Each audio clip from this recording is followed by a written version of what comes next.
Bonjour à tous, bonjour bien-aimés et sœurs, frères, vous qui êtes à l'écoute, vous qui nous suivez de par le monde, assis chez vous ou peu importe l'endroit où vous vous trouvez. Alors aujourd'hui, nous allons parler d'un thème qui nous concerne tous et qui touche vraiment nos vies, c'est les valeurs du royaume de Dieu ou les valeurs du royaume des cieux. Alors sans plus tarder, je vous laisse avec notre bien-aimé pasteur Geneviève Mouvala. Soyez bénis au nom de Jésus. Comme l'a si bien dit ma soeur, on va parler du royaume de Dieu et de ses valeurs. Et avant de parler du royaume de Dieu et de ses valeurs, nous allons tout simplement essayer de comprendre qu'est-ce que c'est qu'un royaume. Et si je te posais la question, ma soeur, pour toi, qu'est-ce que c'est qu'un royaume? Quand on parle de royaume ou royaume de Dieu, à quoi cela renvoie pour toi un royaume de manière générale? Un royaume, tout de suite quand on parle d'un royaume, je vois un ensemble de personnes, un regroupement de bâtiments, de villages, de lieux, d'un pays, d'un ensemble, d'une communauté en fait qui s'associe, qui se réunit pour partager des valeurs et des lois bien régies et précises. Alléluia. Donc c'est comme ma soeur l'a si bien dit. Donc un royaume, c'est un lieu délimité, un territoire. Ça peut être un territoire, ça peut être un pays, ça peut être tout simplement un grand territoire délimité avec des lois. Avec des lois qui régissent, par exemple, ici nous sommes au Canada et c'est un État qui a des lois qui sont faites. Quand tu vis au Canada, tu dois obéir à ces lois-là automatiquement. De même que pour toute personne qui est dans un pays, qui est dans un État, qui est dans une région, il doit obéir à ces lois-là. Et donc, lorsqu'on parle du royaume de Dieu, il s'agit tout simplement d'un gouvernement, mais à ce moment d'un gouvernement céleste où Dieu est le roi. Mais ce qui est merveilleux, c'est que la parole de Dieu nous dit que Jésus-Christ est Dieu. Et donc Jésus-Christ est le roi. Et en tant que roi, il a des vassaux qui sont des petits rois. Et ces rois-là, ce sont ses enfants, les personnes qui croient en lui. Et ces personnes-là deviennent des petits rois dans le royaume de Jésus, des rois et des reines. Alléluia. Amen. Donc, c'est de ça que nous voulons te parler. Vous savez, nous vivons dans un État, sur une terre. Comme je disais tout à l'heure, au Canada, il y a des lois qu'il faut respecter. Et ces lois-là font que tout le monde peut s'accepter et dans la société, on vit en harmonie. Mais dans le royaume des cieux, les lois sont toutes différentes. Il y a par exemple la merveilleuse loi où l'enfant et l'adulte ont les mêmes droits. Ça veut dire que Dieu peut bénir un enfant comme il peut bénir une grande personne. Et une autre loi du royaume de Dieu, c'est qu'il dit qu'il fait pleuvoir sur les bons et sur les méchants.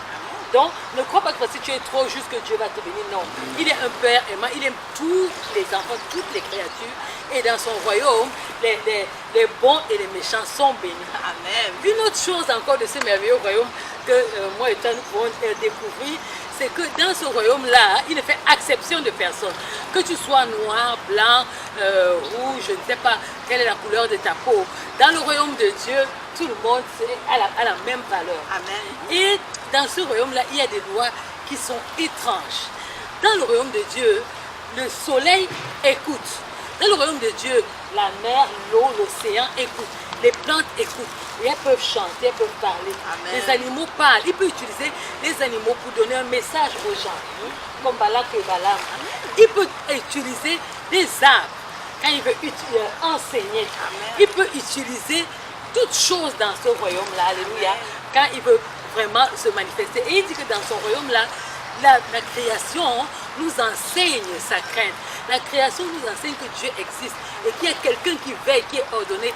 Dans ce royaume-là, c'est le chef de ce royaume-là qui a délimité la terre, les dimensions de la terre. Je vais laisser ma soeur si elle a quelque chose à dire par rapport à ça. C'est tellement bien dit et c'est tellement vaste à dire. Je suis sûre que toi à la maison, tu as déjà eu des expériences dans la parole de Dieu et même en dehors de la parole de Dieu, juste en regardant la nature, comment est composée la nature, comment est-ce que Dieu a façonné les choses. Et il y a même des pierres, notre bien-aimé pasteur Mala a oublié de dire qu'il y a même des pierres qui sont là pour louer le Seigneur. Fait que c'est vraiment dans la nature que l'on constate les valeurs que le Seigneur nous enseigne chaque jour. Alléluia. J'aimerais encore parler de ce royaume-là. Je ne tarie pas. Dans ce royaume, le pécheur peut devenir pur. Amen. C'est-à-dire tu viens dans ce royaume et tu reconnais tout simplement que tu es pécheur. Alors, tes péchés sont pardonnés et tu peux devenir pur. Dans ce royaume-là encore, les malades sont guéris juste par la prière. Dans ce royaume-là encore, les veuves ne sont pas délaissées. Amen. Parce qu'ils ont un protecteur. Il dit qu'il est le mari des veuves, il est le père des orphelins. Amen. Dans ce royaume-là, alléluia, les paralytiques peuvent marcher. Amen. Dans ce royaume-là, toujours, c'est un royaume qui est vraiment étrange. Un royaume qui est rempli de grâce.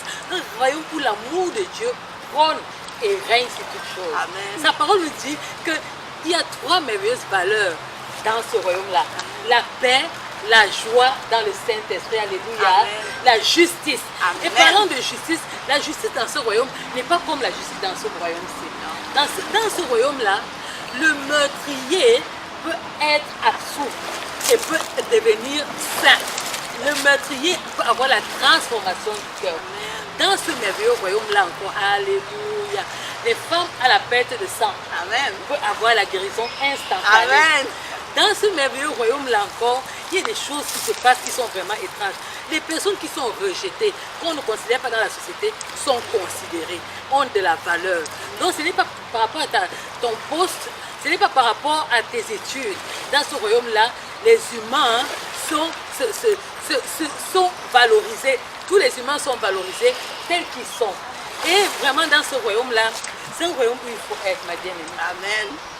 C'est un royaume où il faut être. Et c'est un royaume où je t'invite, toi qui m'écoutes en ce moment, à venir être. Je vais laisser la parole à ma soeur si elle me dit quelque chose. Amen. Tout simplement, toi qui ne fais pas encore partie de ce royaume ou qui ne te considère pas comme étant faisant partie de ce royaume, tout est seulement une question de pensée. Juste nous inviter à changer de pensée et à épouser le royaume de Dieu, à épouser les valeurs qui régissent le royaume de Dieu. Comme notre bien-aimé l'a si bien dit, il y a la justice, il y a la paix, et dans la parole de Dieu, il nous dit de rechercher la paix avec tous. Donc la première paix que nous allons rechercher, nous devons rechercher absolument, c'est la paix avec Dieu. Tant aussi longtemps qu'on n'est pas en paix avec Dieu, on ne peut pas vivre dans ses valeurs, on ne peut pas vivre dans son royaume, on ne peut pas comprendre même les valeurs qui régissent son royaume. Donc la première chose, c'est ça, rechercher sa paix, sa justice et surtout être en joie. Je vais laisser notre bien-aimé continuer. Oui, il y a encore, toujours dans le merveilleux royaume auquel nous appartenons, il y a ces valeurs-là qui sont des valeurs... il y a 2 grandes lois en fait qui régissent le royaume de Dieu. La première, c'est aimer Dieu de tout son cœur, de toute son âme et de tout son esprit. Alléluia. C'est facile à dire, mais dans la pratique, on te demande d'aimer. Je ne sais pas si tu as déjà eu à méditer en regardant toute mon âme, toutes mes pensées et tout mon cœur. Je dois aimer Dieu. C'est quelque chose, tu comprends? C'est au-delà des paroles. Autre chose, c'est aimer son prochain comme soi-même. Quand on dit aimer son prochain comme soi-même, à quoi tu penses? Je pense tout simplement à ce que moi je veux, ce que je veux avoir, ce que je veux obtenir, comment je m'apprécie. Je dois apprécier l'autre, mon prochain de la même façon.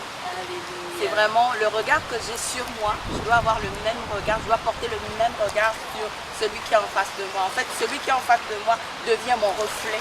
Amen. C'est ça, ma soeur parle du fait, c'est vraiment ça. Avoir de la compassion, à pouvoir prier les uns pour les autres, pouvoir soutenir les uns les autres, pouvoir apporter de l'aide, pouvoir relever. Et dans le royaume de Dieu, il y a une élection qui est spéciale. Il dit, il fait grâce à qui il veut. Amen. Donc il est capable de t'élever, de prendre de la poussière, t'élever et faire de toi quelqu'un. Amen. Et te faire asseoir. De la poussière, wow. Et te faire asseoir à la table des grands. Alléluia. Amen. Il est capable, ce Dieu-là, dans son royaume toujours, bien entendu, aller de se rabaisser, aller vers ceux-là qui sont pauvres, aller les écouter, aller leur manifester l'amour. En fait, la loi qui règne dans ce royaume-là, c'est la loi de l'amour. Amen. Et il y a une autre loi qui est aussi une loi, moi j'appelle ça l'essence. L'essence qui fait fonctionner dans ce royaume-là, c'est l'humilité. Parce qu'il dit l'humilité précède la gloire. Tu es glorieux dans ce royaume quand tu es humble. Amen. Tu es glorieux dans ce royaume, pas quand tu es grand, quand tu as les titres, ou bien quand tu peux t'appeler grand pasteur ou je ne sais pas moi quoi. Mais dans le royaume de Dieu, c'est l'humilité qui est la valeur. C'est l'humilité qui est le carburant.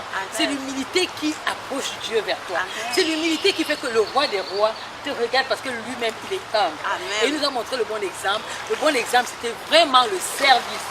Donc c'est dans ce royaume-là que c'est de ce royaume que nous voulons te parler. Et il dit que le royaume, nous avons parlé tout à l'heure d'une délimitation. Or, nous savons que le royaume des cieux, dans les cieux, nous avons toute une adoration qui est faite avec des anges, des castes d'anges et le Père qui règne. Amen. Mais sur la terre, on a un autre royaume qui n'est pas physique, mais qui forme un ensemble de croyants, des personnes qui ont cru en Christ. Amen. Et ce royaume, dans ce royaume-là, la différence c'est que l'adoration ne peut pas se faire dans les temples. C'est vrai, on peut se réunir et adorer Dieu, mais au-delà de se réunir et adorer Dieu, on a un autre élément, c'est que chacun d'entre nous, dans ce merveilleux royaume-là, nous sommes le temple de Dieu. Et si Dieu vient habiter en toi, ça veut dire que tu es un représentant du royaume de Dieu. Dieu est en toi, le royaume de Dieu est en toi. Alléluia. Amen. Comme l'a si bien dit, on devient le temple de Dieu. En fait, on n'est plus seulement, on n'a plus seulement la représentation du temple extérieur, mais on devient à ce moment le temple de Dieu. Donc, les valeurs de Dieu doivent être retrouvées en nous, où il y a son temple, où il y a son royaume en fait. C'est vraiment ce qui me vient tout de suite, c'est le royaume de Dieu en nous doit refléter le royaume des cieux qui régissent les lois de Dieu. Donc c'est en quelques mots de ce royaume-là que nous voulions te parler, te faire une invite que écoute mon frère, écoute ma soeur, il y a un royaume qui existe et il y a un roi qui existe. Et ce roi-là t'aime, ce roi-là a besoin de toi. Amen. Ce roi, nous te lançons l'appel. Peut-être tu ne connais pas, tu n'as jamais entendu parler du royaume de Dieu. Sache que ce royaume-là existe et que le roi dans ce royaume-là, c'est Jésus-Christ. Et il t'aime, il a besoin de toi, il a besoin de toucher la situation dans laquelle tu es. Il est capable de changer tes conditions, il est capable de te bénir, il est capable de changer ta vie. Si aujourd'hui tu l'acceptes dans ta vie comme ton Seigneur et Sauveur personnel, il est capable de te conduire dans la vérité. C'est l'invite que nous te lançons, mon frère, ma soeur. Si tu es disposé, juste, tu peux nous appeler si tu as plus ample questions et nous pourrons répondre à ton appel. Et dans ce royaume-là, il y a quelque chose qui est merveilleux, c'est qu'on peut être comme, vous voyez cette table qui est plantée auprès d'eau, il dit que quand tu es dans son royaume-là, tu es comme cette table plantée auprès des eaux et dont le feuillage ne se flétrit pas. On va le lire, oui. Dans Psaume 1, Jésus, Psaume chapitre 1er. Heureux l'homme qui ne marche pas selon le conseil des méchants, qui ne s'arrête pas sur la voie des pécheurs et qui ne s'assit pas en compagnie des moqueurs, mais qui trouve son plaisir dans la loi de l'Éternel et qui la médite jour et nuit. 3. Il est comme un arbre planté près d'un courant d'eau qui donne son fruit en sa saison et dont le feuillage ne se flétrit point. Amen. Donc tu es productif dans son royaume, tu es béni. Tout ce que tu entreprends réussit parce que tu as du succès, c'est lui qui te donne le succès. Donc c'est de ce royaume-là que nous te parlons. Et si tu veux connaître encore plus dans les profondeurs, nous t'invitons à nous rejoindre. Tu peux nous appeler, tu peux nous contacter et nous en parlerons. Que Dieu te bénisse et viens dans le royaume. Amen. Viens dans le royaume. Alléluia. Amen.